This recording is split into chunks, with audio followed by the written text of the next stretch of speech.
The title of my speech today is Integrated Strategy for Student Ministries. A prestigious man who had political influence mobilized one of the largest volunteer efforts in history. He was a well-known community organizer and knew how to inspire millions of people. His name was Nehemiah. Reggie Joyner, pastor of North Point Community Church, illustrates this Bible story in his book, Think Orange. Nehemiah's hometown was in trouble. The next generation was disillusioned and at risk. The entire community lost vision. Enemies threatened their survival. Nehemiah appealed to the king, enlisted support, and secured funding to rebuild Jerusalem. He challenged the people to implement his plan to renovate the city. In spite of a threatening enemy and impossible odds, the people rallied and rebuilt the walls in only 52 days. Even today, that would be a miracle. Joyner goes on to say, Nehemiah developed a clear plan. It was driven by passion for God's story to be demonstrated. Inspired leaders got involved. They recognized the need to rally the family and demonstrated the values of influence.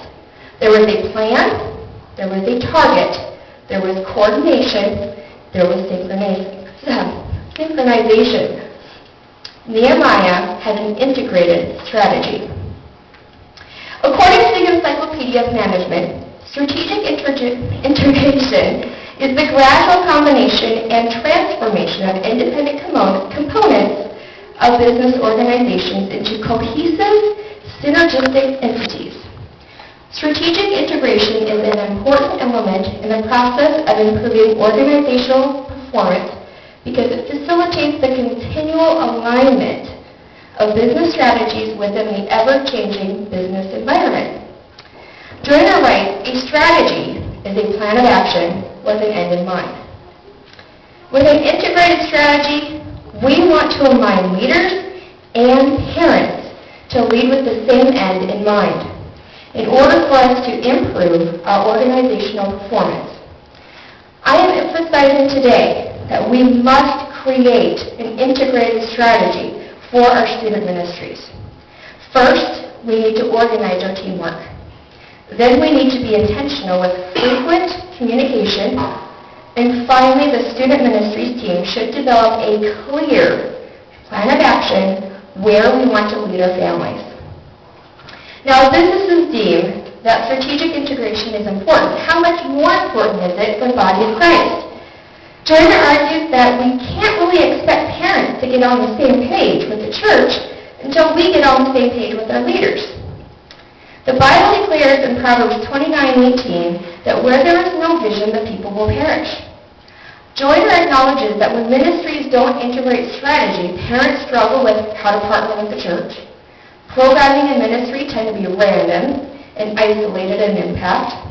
There is no consistent forum to evaluate and change ineffective programming. Leaders and volunteers get disillusioned with lack of direction, and over-programming and competing systems dilute the effectiveness of the church. The youth and the children of McLean County require effective and strategic ministry. The high suicide rate in Underwood demands that we are intentional in giving our youth and children hope. They need to know that God has a plan and purpose for their lives. God has declared to us as a church that we will have significant impact on the youth of McLean County. However, this is conditional.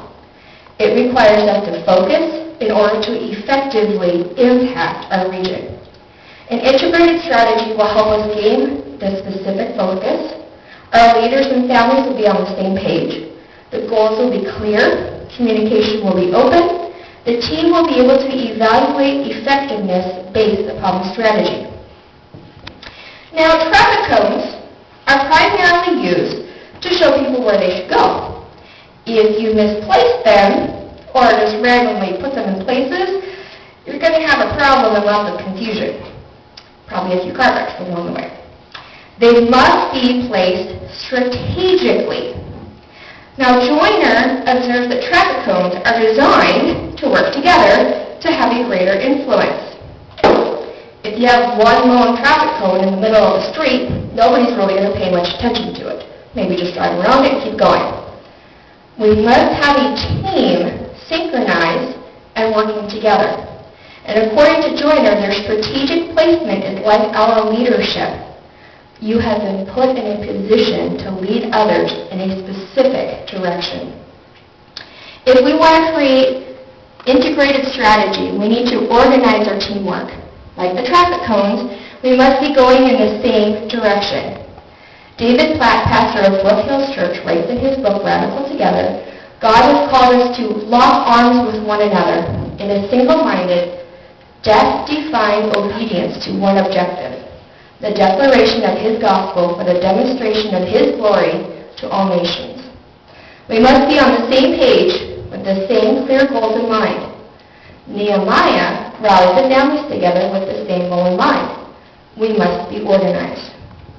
If we're going to create an integrated strategy, we must have an intentional, frequent communication with one another. The team must communicate regularly together. The team must also frequently and intentionally communicate with God. You must devote yourselves to relentless prayer.